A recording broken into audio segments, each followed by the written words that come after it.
Hi, I'm Megan, and I'm here to talk to you about how production design is not only great in film, but how it's important for building the life that you want to live. In high school, I was a part of a film class, and I'd always dreamed of doing a 1940s period piece or a World War II film. And I finally got the opportunity to do so when there was an event at my school. And I thought, you know what, I'm going to do it. And so I told my teachers that I wanted to do this.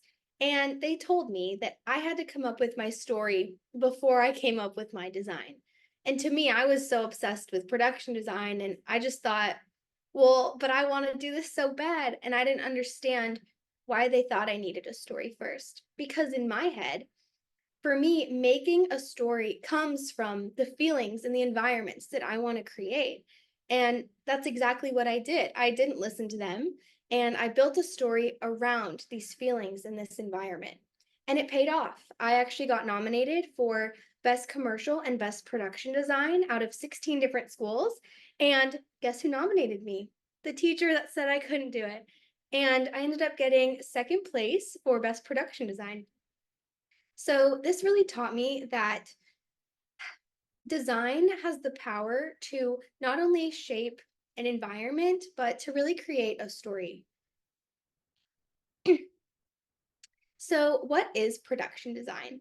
Production design is defined as AFI says, is the intersection of art, architecture, and narrative, using space, lines, shapes, colors, and patterns to form a distinct visual language to elevate on screen stories.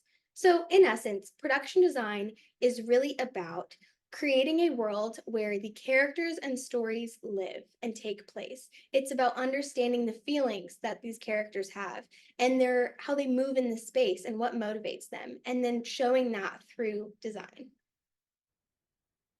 So to me, the perfect example of this is through the movie Barbie. So as you can see on the left-hand corner, this is Barbie in her Barbie land before she visits the real world. Everything is perfect, pink, and plastic, and it's filled with everything that she loves. It has all her favorite things, all her favorite friends, and everything she could possibly want to do is there because it's about her. Then in the bottom corner, we have Ken right after he visits the real world, and he gets these ideas about how the real world should be and how it's run. And he takes these ideas of what he deems as masculine and incorporates them within his house that he took over from Barbie in making his Mojo Dojo Casa house. So you can see he has beer and boxing gloves, and he's obsessed with cars because that is the environment that he thinks is showing who he is and who the world and how the world should be as a place. So, design and your brain. Like I was saying, how the environment can really influence a story, like in Barbie, design can actually impact how you think and how you feel. So, some of these characteristics and aspects include lighting, shapes, plants, space, and control. So, these all vary based on the type of environment you are trying to create, but there are some things that do ring true for everything. So, for lighting, there was a study shown that having high amounts of light during nighttime actually increases the risk of depression by 30%, and having high amounts of light during the day actually reduces depression by 20%. And this is because your body is meant to have more light during the day, and at night it's supposed to kind of unwind and decompress. And we're inside all the time during the day. And so increasing your exposure during the day, maybe opening the blinds, and at night, dimming the lights, turning off the overhead lights would be a really good idea. Then we have shapes. So shapes are everywhere we look. And there was a study done that shows that round shapes actually make you happier. And why is this? This is because round shapes are smoother, they're easier to look at, they're more free flowing and organic and more natural, where shapes like a square or a rectangle are kind of rigid and, sharp, and it's not as soft on the eyes, and it doesn't make you feel as at ease.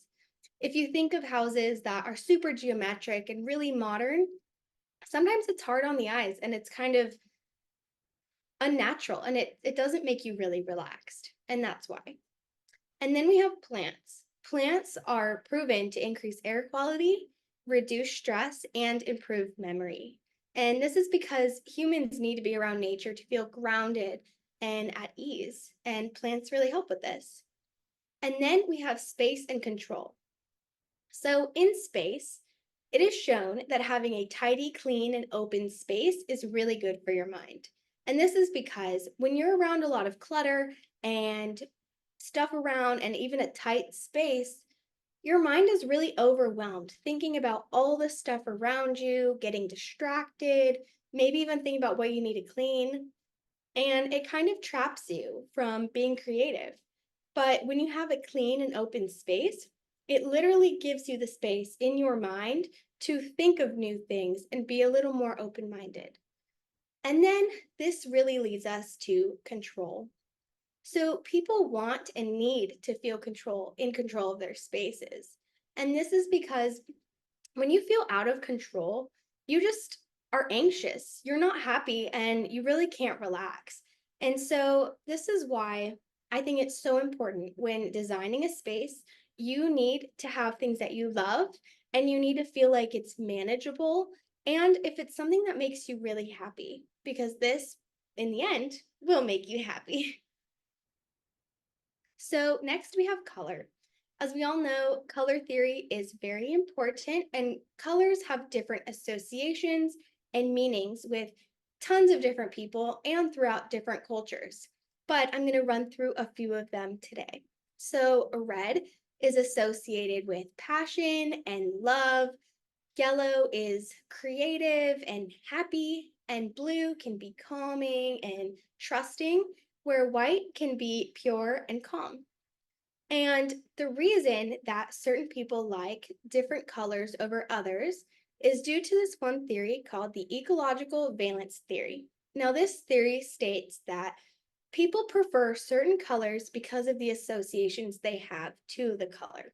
So, for example, if I were to see the color red and it makes me think of an apple, and I love apples, that probably means that I like the color red. Where if I see the color brown, and I don't particularly love my association, which is dirt, then I probably don't love the color brown. Now, here is a chart to kind of show what this means. So, there was a study done by the National Academy of Sciences, and they basically took 75 different people and showed them 32 different colors, which had different saturations, light, muted, and dark. And they were asked to rank these based on their associations to different colors, which would then show what their color preferences were. So the lowest ranking is -50 and the highest was 75. And as you can see in this chart, the lighter and brighter colors were the most popular, and the kind of murky browns were the least popular. And in this study, it was shown that the reason was a lot of people associated these colors to rotting foods. So that's not very appealing. So I want to share with you one last story. A few years ago, I was working with Logitech to create these images for their commercial they were doing for these new headphones that they were gearing towards a gaming community. So my job was to build and design a lot of these props and also help come up with the creative direction for these images. Now, when I was in these meetings, I was really nervous because I was 18 or 19 and I was surrounded by all these creatives and who had been doing this for so long. And I was just thinking, what do I have to offer as a young creative? What ideas could I possibly have that they didn't already think of? I mean, there's got to be nothing special that I could even add. And I figured I had to say something. So I threw out that maybe we have yellow gumballs come down from the sky, and we have a lady sit in a shopping cart full of oranges, and have a lady in a floral throne. and have it all be color coordinated and, you know, just have it be very fantasy oriented and surreal because that's kind of what we were going for. We wanted it to be very hyper realistic and exciting to gear it towards these people. And it turns out they actually really like these ideas, and that was not expected whatsoever.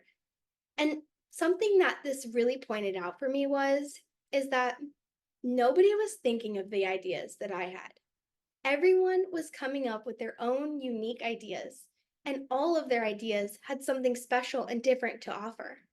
So that was a huge takeaway for me. This leads me to this flower throne.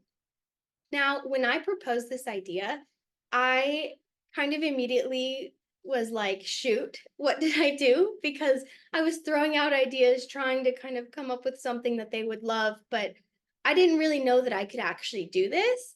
And this had been the biggest thing that I had worked on or will work on.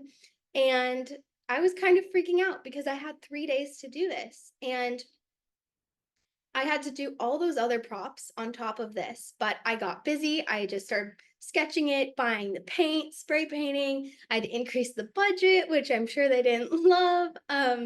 And I just got to work and I was up until 3 a.m. the day of the shoot, piecing it together. And I was just thinking, oh gosh, like I don't know if they're gonna like this. I don't like it right now. I'm so scared. And I got there the day of and I started assembling this and I'm really worried. I'm waiting for someone to just tell me that they don't like this. I really did not know how this was going to turn out. But they loved it. And the person sitting in this chair actually wanted to take it home. So I was shocked. And this also pointed out something very important. I learned that doing something uncomfortable and doing something that you don't think you can do and really pushing yourself is probably the best thing you can do for yourself. It causes you to grow and you challenge yourself. And because I suggested this, I got hired again by this company to do a shoot. So it really paid off. So, how does this tie into you? Being uncomfortable is often part of the design process. So I urge all of you to take a look around your life and your environments and see, do you feel inspired? Are you happy with what's around you? Do you feel as though the sky is the limit? Do you feel warm and comfortable? Or do you feel trapped and like it's just okay? Do you feel uninspired? Sometimes we need to take a step out and get inspired. Look around and find what makes us uncomfortable and look for new ways to reimagine our lives. So start small. Get that lamp that you love. Paint your walls that crazy shade of pink that you're so scared to do, but do it because it's your life and only your life. There are no rules in design, and if there are, they're meant to be broken. Do it because it's the space you occupy and the feelings that you have, and it's your story. So do it because of that. And if people tell you you need to know what you like and what you want to do and who you are, and you need to have it all figured out, that is just so simply not true. So to you, I say, you can design your world before the story because designing your life is the journey that will tell your story. Thank you.